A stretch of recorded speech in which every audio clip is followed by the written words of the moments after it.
Hi, this is part two of our Introduction to Order Flow webinar.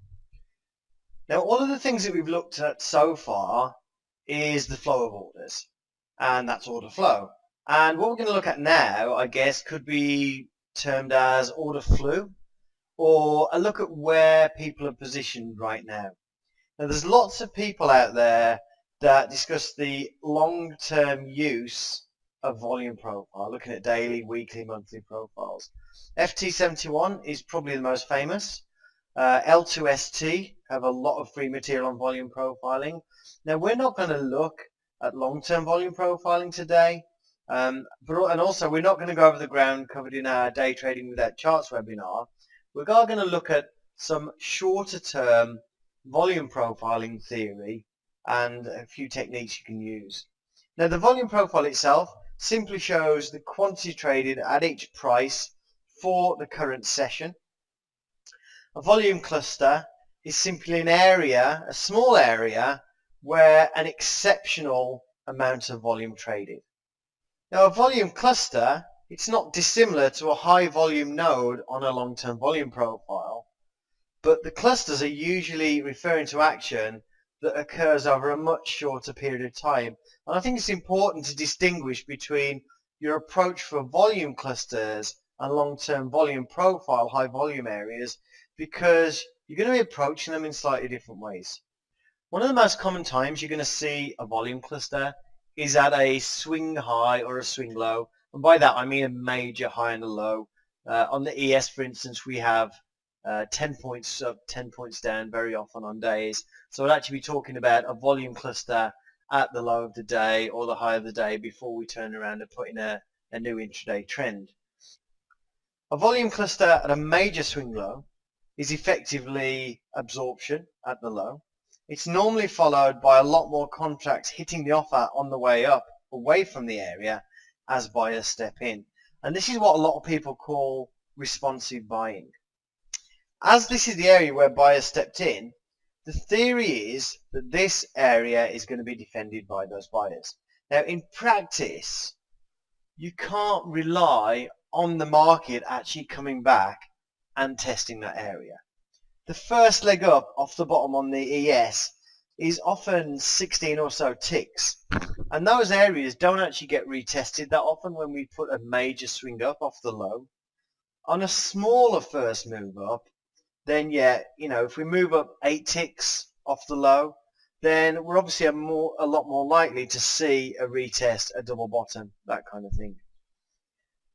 Now, the volume cluster, most of the time, is not going to be visible on the price chart. Of course, you're going to see that the market turned around, but you're not going to see on the price chart that it turned around after printing high volume. Now, the places that this is most visible are the volume profiles and the footprint charts. Cumulative delta itself isn't going to help you a lot in terms of seeing there's a volume cluster there. Now, this is an area where we can have a reasonable expectation that the market will hold because of the positions held there. It's just a lower probability that we'll actually come back for a test. Now, what's a higher probability is a volume cluster that's created midway through a move. And here we see an example where a volume cluster might be created midway through a move. It doesn't stop the market, and the market carries on up. Now, volume clusters must be exceptional volume, and it's exceptional volume relative to what's printing that day. So if you see 10,000 contracts go off at a price, and all the levels that day have traded 9,000 contracts, it's not significant. Now, a cluster midway through a swing is usually, and probably obviously, accompanied by a pause. Because if an exceptional amount of volume is printing, it's obviously going to take time for that to happen. So when you see a market move up, then exceptional volume print, and then carry on up, you don't actually know why that happened. Now, it could be a failed attempt by bears to hold the market down, or it could just be one half of a large stat arb position being executed. Now, if it was an attempt to hold by the bears, then those people are not going to be look looking at building a short position again anytime soon. So if the bears try to hold the market down at this point and we move away, those guys are going to get stopped out. So if we come back to those prices, they're probably not going to be in a hurry to short those same prices again. Now, other shorts, maybe the shorts that sat through the move up and saw the price come back down to where a lot of people entered, they're going to actually exit the market at that point. And if you're not sure whether that's really the case, or you don't know if you should believe that, think about it yourselves. Think about how many times you've gone short, seen the market move up, and then breathed a sigh of relief when the market came down to your entry point and you scratched a trade. Okay? And it's when people scratch those trades that actually helps fuel the move back up. Now on top of this, you're going to have people who went long in this area, who built positions at the cluster, and they're going to defend that area. So it all adds up to it being an interesting place to enter the market long if the market comes back to that spot, which is more likely because it occurred midway through a swing and not right at the bottom like a low of the day. Now certainly on the ES, price has a tendency to retest the top of these mid-swing clusters much more often than it will try to test a cluster at a swing low. Now here we see a lot of volume trading at the low of the day. Now even though there's a lot of volume there, we've got 7,000 contracts here, 5,000 here, 2,000, 5,000, 4,000. The delta itself is quite neutral, and we've got minus 3,000, plus 1,400, plus 2,200, minus 510. So if you were watching the delta for clues as what was going on, it wouldn't really be giving you much of a clue. The delta actually only starts building as we move away from the low, and that's where the delta starts giving us some confirmation in terms of a bias, a long bias. But otherwise, looking at the delta, you really wouldn't have a clue that exceptional volume had traded in this area. Now, it would be great after this move up to come back to this high volume cluster and test it again, because we know that the people that went short in this area got burned and probably won't be in a hurry to short again. Now, as we move up, we can see that around this 84.50 mark, we see the first mid-swing volume cluster. Now, note how the volume at all the other levels after we kind of broke the range is a lot lower. Okay, this is exceptional volume, 5,000, 6,000 here. There's nothing close to that as we've moved up. Now, was this somebody trying to hold the market? Was this somebody exiting a position? Is it stat arb? Orders being executed? Well, we don't know, but what we do know is that as we moved away, we built a lot of positive delta. That means we have delta confirming an upward bias, and because of this midpoint cluster, there's a chance that this area will be defended if price comes back here. Now also on top of this, the downside on any trade leaning on this area is fairly limited. If price breaks down through that high volume, your premise is invalidated, and really at this point in time there is no real limit to the upside. So you have a very, very good risk reward opportunity by taking a long off the top of this volume profile, or volume cluster, sorry. And this is how it played out. We've got our initial volume cluster here. We've moved up 7 ticks, and if we look at the overall move from the low of the day up to this point is a 6.5 point move. And most people who've been watching the ES for any length of time will tell you that an 8 tick pullback is quite normal. So as well as, you know, in fact we've moved up 7 ticks from here, as well as the order flow or the volume cluster being a good place to come back to, also in terms of price action, you know, we're around the area where coming back to this area would actually be a 7 tick pullback, which is not far off what an average pullback is on the ES. So as we come down, our expectation should not be that we're going to have a retest of all this volume we put in down here, but that we'll probably stop at this point. Now we can see that as we come down, the delta on this bar on the way down, even though actually the delta actually includes the move up and the move down, we can see the delta is about minus 2,000. So we can see that as we come back down, there's no real negative delta. There's no huge push down in delta to say this is actually, a big counter trend force coming in. And as we actually get to our spot, we actually trade at the top of this volume cluster. We can see that 1,034 contracts trade there. Now that's not really a quantity that says this is absorption. Okay, what we can actually see, if we look on the way up, we've got much larger volume on the upper side. So what we can see on the way up is that we came down to here, we traded the high of the cluster, and then buyers stepped in, and we can see that the delta goes positive, confirming that buyers came in an overwhelming force, and we resume the move up. Now, we can see here that we created some volume on the way up, or rather we created some volume. This is actually showing us the way up and the way down. Obviously, one of the problems with footprints is you don't know which volume prints on the way up or the way down. But this volume here is a potential hurdle. So if you took a long of this volume cluster here, you would need to keep your eye out on this volume that printed here, because that is a potential hurdle as we move back up. As it turns out, we managed to get through it.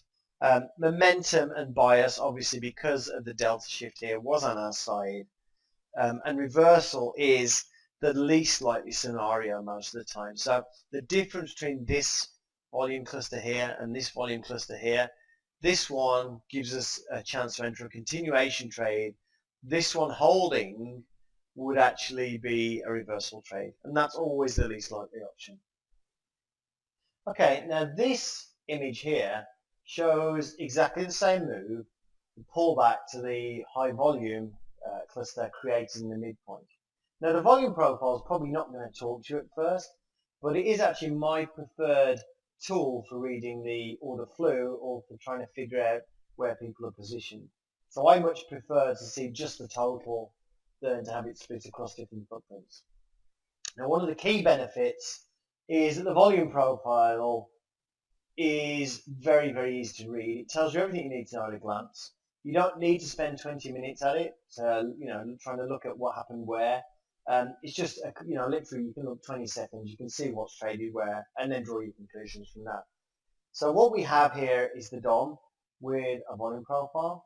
We can see here, this area is the high volume we put in at the low before we started to move up. And then we can see the volume cluster from 1584, 1584, 50 created there. In the middle profile here, we can see that since the profile on the left, we actually came down and traded 1584, 50. Now, how do we know that? If you look at the volumes printed at 1584.25 and 1584, you'll see they're the same across these two profiles. Now, what's also interesting is that 85.25 is now our point of control for the day. The price with the most trades previously was 1582 with 18,100 contracts, and now we have 24,000 contracts at 85.25, and that basically is price acceptance. That is more people willing to do business at successively higher prices, and that is very bullish. Now in the third profile, we start to get an idea of how a high volume node on a long-term volume profile differs from a volume cluster. In the third profile, we start to get an idea of how these high volume areas actually get created. In the middle, we've got this high volume node at 86.50, and then over on the right, we can see that volume built up around that price. And the POC, again, the highest traded price shifts up from 85.25 to 86.50. At this point, if we pop up 8 ticks and come back down, we would look for this area to hold, this high volume area here. And we would look for the top of it to hold. So we wouldn't expect to start chewing back down through to the bottom of the high volume area. We would actually expect maybe to trade a little bit 86.75 and then start to move up again. Okay. Now, if it doesn't hold, if we actually do start chewing down just through a couple of prices, then the chance is very high that it's going to go to the opposite end of the range. Now, one of the things also to keep in mind that if we pop up from here, okay, and then we fall down to 86.75, any move down is going to take a lot of time, okay? So where we have an area where a lot of volume is printed previously, the market is not just going to quickly slide down through that. So at this point in time, any trade, long trade taken here, will see you with any move upwards will be a lot faster than any move downwards. And that is also a very important aspect of the trade management, because you know that a move against you is going to be much slower and actually give you time to work an exit, and a move your way is actually going to be much more rapid and much cleaner. And again, it's not really about risk reward, but it is about giving yourself time to manage the downside effectively. Now, one thing I'll also say is entering the market, when we've got this high volume here, we could, down to 85.25 really. As we're in this range, there's a lot of people scalping this range on either side. The worst trade you could possibly take around here is to enter in the middle. Because as you get into this zone, you get into an area where prices basically wiggled around, range-bound behavior, where it's very, very, very difficult to gauge the direction of the market. So if you try and enter the market in the middle of one of these areas, it's a very, very tough trade to manage because it's just going to be chopping around, chopping around, chopping around. So when you see one of these ranges, it's great to fade the high. It's great to fade the low. It's also great to see it pop up and then take a long at the high, but it's a terrible trade to actually try and buy in the middle. Okay, so I talked a few minutes ago about something called price acceptance. And this slide shows a typical day, typical opening move on the ES. We opened at 1582. We've obviously took a little look down to the bottom. We went down through yesterday's value area to the weekly value low, tested that. Market didn't want to go down any further. And as it moves up, people are going to see that we've rejected that area and actually start to buy. And what we can see is as we move up, we build some volume. Okay. Then we move up again and we build some volume. Then we move up again and we build some volume. And this is very, very typical action in a trend day. At each of these areas where we build volume, we've got a couple of things happening. This is price acceptance. This is people, a market moving up and people saying, yes, I want to trade here. This is scalpers trading this range. But it's also areas where all those perma-fades out there are trying to short the market. So basically the market moves up and they see it slow down and they go short. And they're the people that help fuel the move up. And you can see the move up is on much lower volume. And then we range here. And the perma-faders think this is it, I'm going to short. And then we move up. And then we get to here.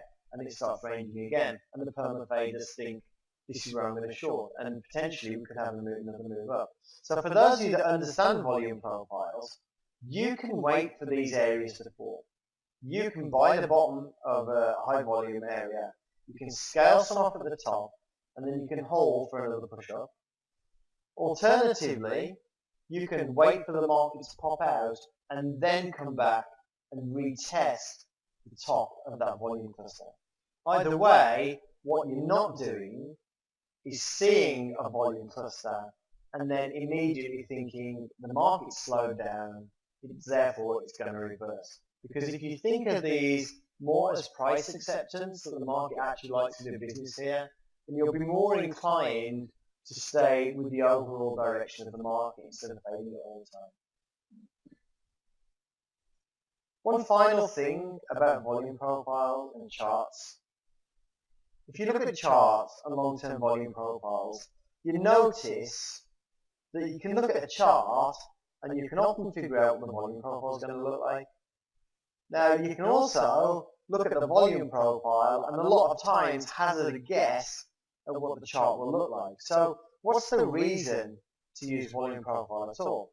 Now if we look at a chart, we can take an opinion on support and resistance in terms of where price went. So at the bottom here would be support, at the top here would be resistance. Now if we look at the profile, we get a slightly different view. At the bottom here, we can see we have signs of absorption at the bottom of the profile because of this higher volume area. And so the profile, the volume profile, agrees with the chart.